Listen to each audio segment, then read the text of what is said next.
Aujourd'hui, la plus grande actualité vient de la Fédération de Russie.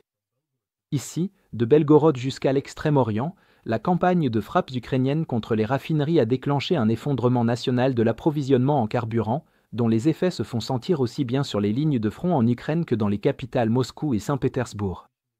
L'État russe a officiellement attribué la situation à la demande saisonnière et à la pression des récoltes, mais la véritable cause est indéniable. Des frappes répétées de drones ont anéanti une part significative de la production, du stockage et du réseau de distribution de carburant en Russie, et le mécontentement public commence à grandir. Les responsables russes ont admis qu'il n'y a plus assez de carburant pour répondre à la demande intérieure, et la situation a désormais largement dépassé le cadre régional, puisque, selon des sources étatiques et indépendantes, au moins 10 régions russes signalent des pénuries généralisées de carburant.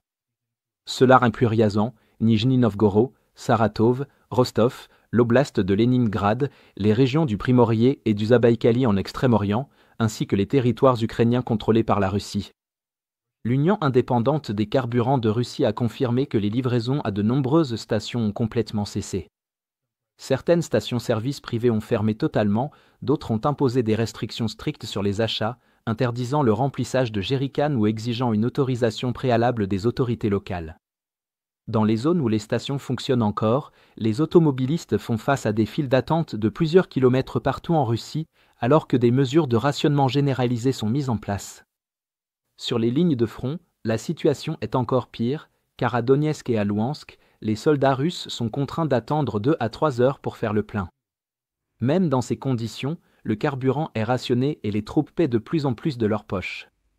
À Berdiansk, les stations-service sont complètement à sec, obligeant les civils à parcourir toute la ville à la recherche de ravitaillement. Il semblerait que Melitopol n'ait pas reçu un seul livraison depuis début septembre. Tout cela coïncide avec le ciblage répété des dépôts, stations de pompage et oléoducs de distribution par les drones ukrainiens. En conséquence, les territoires ukrainiens contrôlés par la Russie sont tout aussi paralysés que ceux de la Russie proprement dite. Cela a de graves conséquences opérationnelles, les mouvements blindés étant à l'arrêt et les chaînes logistiques fortement dégradées. L'arrière m'est guère mieux loti, puisque les pénuries se sont même propagées à Moscou et à Saint-Pétersbourg, y compris dans les districts environnants. Dans l'oblast de Leningrad, le réseau Lukoil a interdit tout remplissage de jerrycans. En Extrême-Orient, de longues files d'attente dans le kraï du Primorié ont forcé les autorités régionales à instaurer un système de coupons pour obtenir du carburant. À Belgorod, des quartiers entiers sont à court de tout, sauf des carburants les plus chers, l'essence à 100 et le diesel. La situation en Crimée est encore plus fragile, puisque la moitié des stations-service de la péninsule ont complètement fermé. À Simferopol, Sébastopol et Féodosia, des coupons sont désormais nécessaires pour tout achat et se revendent sur le marché noir et sur les plateformes russes en ligne. Au total, 360 stations-service sont actuellement fermées faute de carburant, dont 14% dans le sud, une région habituellement réputée pour ses approvisionnements abondants et bon marché. Le mécontentement populaire commence à monter, le Parti communiste russe ayant organisé des manifestations devant les principales stations-service, s'interrogeant sur la hausse des prix dans un pays riche en pétrole. Depuis le début de l'année, les prix du carburant ont grimpé de plus de 50%, signe évident que le contrôle des prix ne parvient plus à suivre la réalité. Cependant, c'est l'offre qui raconte la véritable histoire, car les propriétaires de stations-service privées, qui contrôlent environ 40% du marché russe, ferment boutique.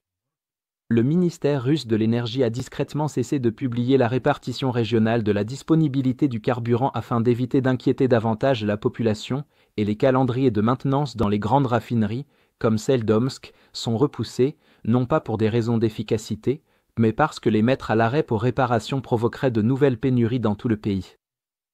À court de solutions, des mouvements de gros pétroliers ont été observés en Crimée pour tenter d'atténuer légèrement la crise, mais presque immédiatement, ceux-ci ont été frappés par des drones ukrainiens, les Russes se retrouvant rapidement à court d'options.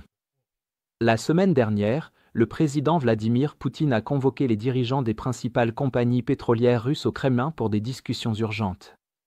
Et quelques jours auparavant, le PDG de l'agence nucléaire d'État russe a été retrouvé mort dans les rues de Moscou, gisant près de sa voiture avec un fusil à ses côtés et une lettre de suicide. Il s'agit du 20e responsable du secteur énergétique russe à mourir dans des circonstances suspectes. Globalement, la campagne de frappes ukrainiennes sur le pétrole a plongé la Russie dans une crise énergétique structurelle. L'État russe n'est plus en mesure de garantir un approvisionnement régulier en carburant, que ce soit pour l'armée ou pour la population. Les pénuries ont atteint le cœur du pays, les prix s'envolent et des responsables clés meurent dans des conditions obscures. Le Kremlin tente de donner l'illusion du contrôle, mais le système vacille, non seulement à cause des dégâts, mais aussi en raison de l'ampleur du dysfonctionnement désormais enraciné dans le secteur énergétique russe. Pour regarder les images de combats non censurées que nous avons utilisées dans ce reportage, consultez notre carte interactive d'actualité. Ici, nous ne sommes pas limités par les politiques de YouTube et nous pouvons enfin vous montrer la version complète et non coupée de ce qui s'est réellement passé. Mais ce qui est encore plus important, c'est que cette carte vous donnera accès à toutes nos analyses d'événements majeurs, bien au-delà de ce que nous avons pu inclure dans cette vidéo. Nous avons travaillé en coulisses pendant presque un an pour développer cette carte.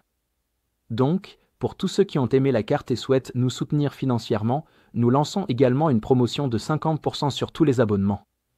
En vous abonnant, vous bénéficierez non seulement d'un accès premium à la carte, avec encore plus de fonctionnalités avancées, mais vous débloquerez aussi toutes nos mises à jour stratégiques exclusives, nos panoramas sur tous les fronts et nos vidéos de géopolitique stratégique. Si vous vouliez soutenir nos efforts mais n'en aviez pas encore eu l'occasion, c'est le moment idéal pour sauter le pas et faire la différence. Alors, consultez le lien dans la description pour devenir un membre exclusif de notre communauté. Je remercie sincèrement tous ceux qui ont décidé de nous rejoindre, votre soutien compte énormément pour nous.